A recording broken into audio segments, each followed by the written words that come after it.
ആരാകും കേരളത്തിന്റെ മുഖ്യമന്ത്രി എന്ന് തീരുമാനിക്കാനുള്ള നിർണായക ചർച്ച ദില്ലിയിൽ മല്ലികാർജ്ജുന ഖാർഗെയുടെ വീട്ടിൽ നടക്കുന്നു.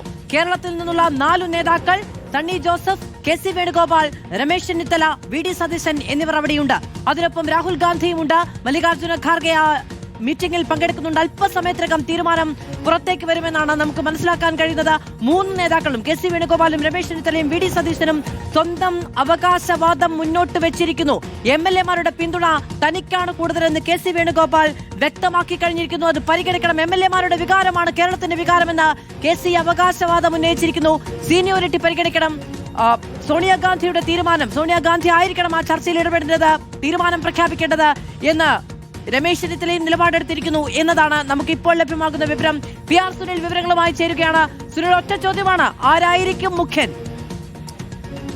മധു, അതറിയാനാണ് എല്ലാവരും ആകാംക്ഷയോടെ കാത്തിരിക്കുന്നത്. ഹൈക്കമാൻഡ് ഇന്ന് തന്നെ ആ പേര് പ്രഖ്യാപിക്കാനുള്ള സാധ്യതയുണ്ട്. അതിന്റെ ഭാഗമായുള്ള ചർച്ചയാണ് ഇപ്പോൾ മല്ലികാർജ്ജുൻ ഖാർഗെയുടെ വസതിയിൽ തുടരുന്നത്. രാഹുൽ ഗാന്ധി ഉൾപ്പെടെയുള്ളവർ പങ്കെടുത്ത് നടക്കുന്ന ചർച്ചയായതുകൊണ്ട് തന്നെ അന്തിമ തീരുമാനത്തിലേക്ക് ഇന്ന് തന്നെ ഹൈക്കമാൻഡ് പോകും. കാരണം ഇത് നീട്ടിക്കൊണ്ടുപോകാനാകില്ല. ഏതായാലും മുഖ്യമന്ത്രി സ്ഥാനത്തേക്ക് അവകാശവാദം ഉന്നയിച്ച് 3 നേതാക്കളും ശക്തമായി തന്നെ നിലയുറപ്പിക്കുകയാണ്. കെ.സി. വേണുഗോപാൽ മാധു ചൂണ്ടിക്കാണിച്ചതുപോലെ എംഎൽഎമാർ നൽകിയ പിൻബലത്തിലാണ് അവകാശവാദം ഉന്നയിക്കുന്നത്. സീനിയോറിറ്റി വാദമാണ് രമേശ് ചെന്നിത്തല മുന്നോട്ട് വെക്കുന്നത്. ജനവികാരം കണക്കിലെടുത്ത് ഘടകകക്ഷികൾ സ്വീകരിച്ചിരിക്കുന്ന നിലപാട് അംഗീകരിച്ച് മുഖ്യമന്ത്രി സ്ഥാനത്തേക്ക് തന്നെ പരിഗണിക്കണം എന്ന ഒരു നിലപാട് വി.ഡി. സതീശനും മുന്നോട്ട് വയ്ക്കുന്നു. അങ്ങനെ 3 നേതാക്കളും ഹൈക്കമാൻഡിന് മുന്നിലുണ്ട്. ഏതായാലും എല്ലാവരുമായി പ്രത്യേകം ചർച്ചകൾ മല്ലികാർജ്ജുൻ ഖാർഗെയും രാഹുൽ ഗാന്ധിയും നടത്തും എന്നാണ് മനസ്സിലാക്കാൻ കഴിയുന്നത്. ചർച്ച ഏതാണ്ട് 1 മണിക്കൂർ പിന്നിടുകയാണ്.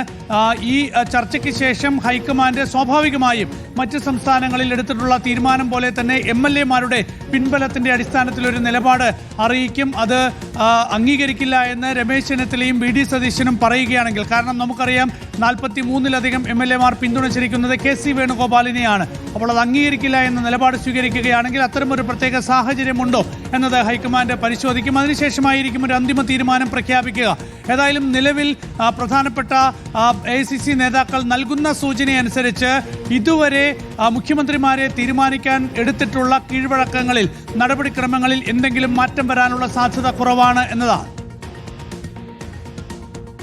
കെ.സി. വേണുഗോപാൽ ഒരു അവകാശവാദം ഉന്നയിച്ചു കഴിഞ്ഞിരിക്കുന്നു. ഇപ്പൊ നോക്കൂ, എംഎൽഎമാർ ഏറ്റവും കൂടുതൽ പേർ പിന്തുണച്ചു എന്നതുപോലെയല്ല കെ.സി. വേണുഗോപാൽ ഹൈക്കമാൻഡുമായി ഏറ്റവും അടുത്ത് നിൽക്കുന്ന ഒരാൾ, അല്ലെങ്കിൽ ഹൈക്കമാൻഡ് തന്നെ കേരളത്തിൽ നോക്കുകയാണെങ്കിൽ ഹൈക്കമാൻഡ് തന്നെ എന്ന നിലയ്ക്ക് ഏറ്റവും മുതിർന്ന നേതാക്കൾ വിശേഷിപ്പിച്ചിട്ടുള്ള ഒരാൾ ഒരു തീരുമാനമെടുക്കുകയും അവകാശവാദം ഉന്നയിക്കുകയും അതുമായി മുന്നോട്ട് പോവുകയും ചെയ്യുന്ന തീരുമാനത്തിൽ മറിച്ചൊരു പേരവിടെ നിന്ന് പ്രതീക്ഷിക്കേണ്ടതുണ്ടോ?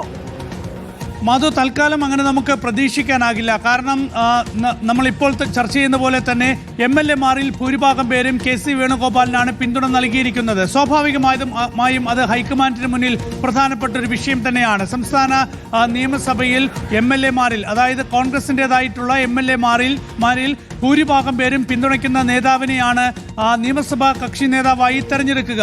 അപ്പോൾ അതാണ് കീഴ്വഴക്കം. അപ്പോൾ അത് മറികടന്ന് മറ്റൊരു തീരുമാനത്തിലേക്ക് പോകണമെങ്കിൽ അതിനനുസരിച്ചുള്ള അസാധാരണ സാഹചര്യം കേരളത്തിൽ ഉണ്ടാകണം. ഏതായാലും 3 നേതാക്കളും അവകാശപ്പെടുന്നത് 3 നേതാക്കളും കേരളത്തിൽ UDF-നെ നയിച്ചവരാണ് എന്നതാണ്. ഈ തെരഞ്ഞെടുപ്പിന്റെ ഭാഗമായി കേരളത്തിൽ UDF-ന്റെ വിജയത്തിനായി 3 നേതാക്കളും ഒരുപോലെ പണിയെടുത്തിട്ടുണ്ട്. അതുകൊണ്ട് 3 നേതാക്കൾക്കും മുഖ്യമന്ത്രിയാകാനുള്ള യോഗ്യതയുണ്ട്. പക്ഷേ ഒരാൾക്ക് മാത്രമേ അതിന് സാധിക്കുകയുള്ളൂ. ആ പേരിലേക്ക് എങ്ങനെ ഹൈക്കമാൻഡ് എത്തും എന്നതാണ് നമ്മളെല്ലാവരും ആകാംക്ഷയോടെ കാത്തിരിക്കുന്നത്. ഏതായാലും നടപടിക്രമങ്ങൾ പാലിച്ച്, ഇതുവരെയുള്ള കീഴ്വഴക്കങ്ങൾ പാലിച്ച് മാത്രമേ ഒരു തീരുമാനം ഉണ്ടാകൂ എന്ന് ഹൈക്കമാൻഡ് വ്യക്തമാക്കുമ്പോൾ തീർച്ചയായും ആ ഒരു തീരുമാനം കെ.സി. വേണുഗോപാലിലേക്കാണ് വരിക എന്നതാണ്. അപ്പോൾ അതിനപ്പുറത്ത് മറിച്ചൊരു തീരുമാനമെടുക്കാനുള്ള സാഹചര്യം ഹൈക്കമാൻഡ് ഇല്ല മനസ്സിലാക്കുന്നത് ഒരു അസാധാരണ സാഹചര്യമല്ല.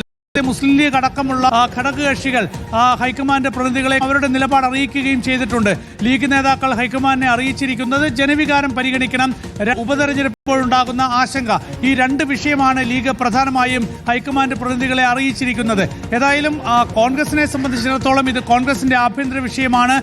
കോൺഗ്രസ് ആ നിലയിൽ കോൺഗ്രസ് എടുക്കേണ്ട ഒരു തീരുമാനമാണ്. അപ്പോൾ അതിൽ ലീഗ് ഒരുപക്ഷെ അതിനപ്പുറത്തേക്ക് ഇടപെടാനുള്ള സാധ്യതയും ഇല്ല എന്ന് തന്നെ നമുക്ക് പറയാം. ഏതായാലും ഹൈക്കമാൻഡ് ഒരു അന്തിമ തീരുമാനം പ്രഖ്യാപിച്ചു കഴിഞ്ഞാൽ മുസ്ലിം ലീഗ് ഉൾപ്പെടെയുള്ള എല്ലാ ഘടകകക്ഷികളും അത് അംഗീകരിക്കാൻ തന്നെയാണ് സാധ്യത. അത് കോൺഗ്രസിനും വളരെ വ്യക്തമായി തന്നെ അറിയാം. ഏതായാലും ആ നിലയിൽ തന്നെയായിരിക്കും AICC കോൺഗ്രസ് നേതൃത്വം ഇന്ന് ആ പേര് പ്രഖ്യാപിക്കാൻ പോകുന്നത്. ആ പേര് ഇന്ന് തന്നെ പ്രഖ്യാപിക്കും. തീരുമാനങ്ങൾ എടുക്കുമ്പോൾ ഉറക്കമൊഴിയുന്ന പതിവുണ്ട്.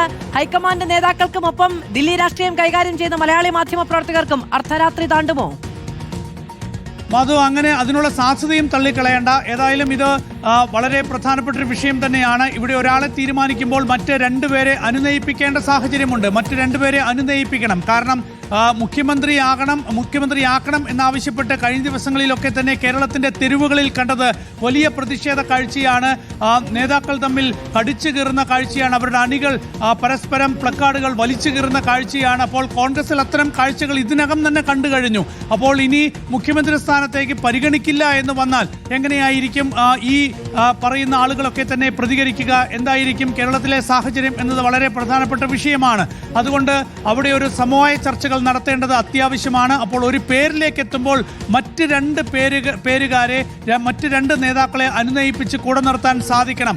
അവർ ഒരു പൊട്ടിത്തെറിയിലേക്ക് പോകുമോ, അവർ ഈ ഒരു നീക്കത്തോട് സഹകരിക്കാതെ വലിയ പിണക്കത്തിലേക്ക് പോകുമോ, വലിയ പ്രതിഷേധത്തിലേക്ക് പോകുമോ, വലിയ നാടകീയ കാഴ്ചകൾ ഉണ്ടാകുമോ എന്നതൊക്കെ വളരെ പ്രധാനപ്പെട്ട വിഷയമാണ്.